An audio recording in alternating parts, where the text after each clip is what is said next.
BJP. പ്രവർത്തകയെ Yuva Morcha സംസ്ഥാന നേതാക്കളുടെ നേതൃത്വത്തിൽ പെൺവാണിഭം നടത്തിയതായി പോലീസിനും ബി.ജെ.പി. യുവമോർച്ച നേതൃത്വത്തിനും പ്രവാസിയായ ഭർത്താവിന്റെ പരാതി. ബി.ജെ.പി. പ്രവർത്തകയുമൊത്തുള്ള അശ്ലീല ചിത്രങ്ങൾ ഭർത്താവിന് അയച്ചുകൊടുത്ത യുവമോർച്ച നേതാക്കൾ 5 ലക്ഷം രൂപ ആവശ്യപ്പെട്ട് ബ്ലാക്ക്മെയിൽ ചെയ്തതായും കൊല്ലം ഈസ്റ്റ് സ്റ്റേഷനിൽ പരാതി ലഭിച്ചു.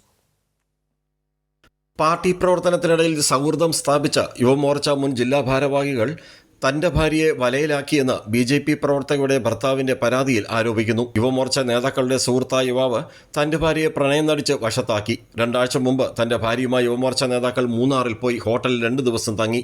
അവിടെ വെച്ച് പകർത്തിയ അശ്ലീല ചിത്രങ്ങളിൽ ചിലത് തനിക്ക് അയച്ചു തന്നുവെന്നും 5 ലക്ഷം രൂപ നൽകിയില്ലെങ്കിൽ വീഡിയോ ദൃശ്യങ്ങൾ നവമാധ്യമങ്ങളിൽ പ്രചരിപ്പിക്കുമെന്ന് ബ്ലാക്ക്മെയിൽ ചെയ്തെന്നും ഭർത്താവ് ആരോപിച്ചു.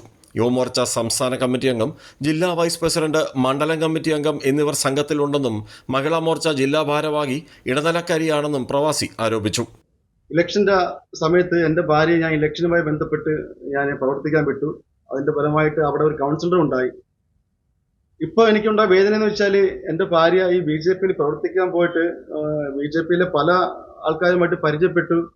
അതിൽ യുവമോർച്ച മുൻ പ്രസിഡന്റും ഇപ്പോഴത്തെ സംസ്ഥാന കമ്മിറ്റി അംഗവും പിന്നെ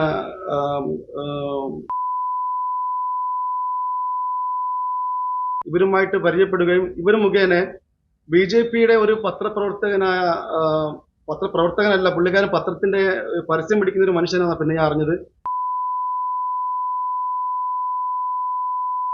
അവനുമായിട്ട് പരിചയപ്പെടുകയും അവൻ എൻ്റെ ഭാര്യയെ ചീറ്റ് ചെയ്യുകയും വലയിൽപ്പെടുത്തുകയും ചീറ്റ് ചെയ്തിട്ട് ഇപ്പോൾ ഞങ്ങളെ ബ്ലാക്ക്മെയിൽ ചെയ്യുകയാണ്.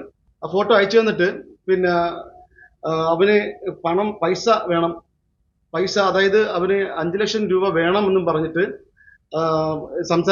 ചൂടായിട്ട് സംസാരിക്കുകയുണ്ടായി. വിദേശത്തായിരുന്ന തന്റെ പക്കൽ നിന്ന് ഭാര്യയെ ഉപയോഗിച്ച് ലക്ഷങ്ങൾ ചോർത്തിയെടുത്തു. ഇക്കാര്യങ്ങൾ ചൂണ്ടിക്കാട്ടി ബി.ജെ.പി. പ്രവർത്തകയുടെ ഭർത്താവ് ബി.ജെ.പി. സംസ്ഥാന പ്രസിഡന്റിനും പരാതി നൽകി. അശ്ലീല ദൃശ്യങ്ങൾ വാട്സാപ്പിൽ ലഭിച്ചതോടെ ഏതാനും ദിവസം മുമ്പ് ബി.ജെ.പി. പ്രവർത്തകയുടെ ഭർത്താവ് വിദേശത്ത് നിന്ന് മടങ്ങിയെത്തി. യുവമോർച്ച നേതാക്കളുമായുള്ള ബന്ധത്തെ ചൊല്ലി ഇരുവരും തമ്മിലുണ്ടായ വാക്കുതർക്കം അടിപിടിയിൽ കലാശിച്ചു. തന്നെ ക്രൂരമായി മർദ്ദിച്ചെന്ന് കാട്ടി ബി.ജെ.പി. പ്രവർത്തകയും ഭർത്താവിനെതിരെ പരാതി നൽകി. 2 പരാതികളിലും അന്വേഷണം നടന്നുവരികയാണെന്ന് കൊല്ലം ഈസ്റ്റ് SHO അനിൽകുമാർ കൈരളി ന്യൂസിനോട് പറഞ്ഞു. കൈരളി ന്യൂസ്, കൊല്ലം.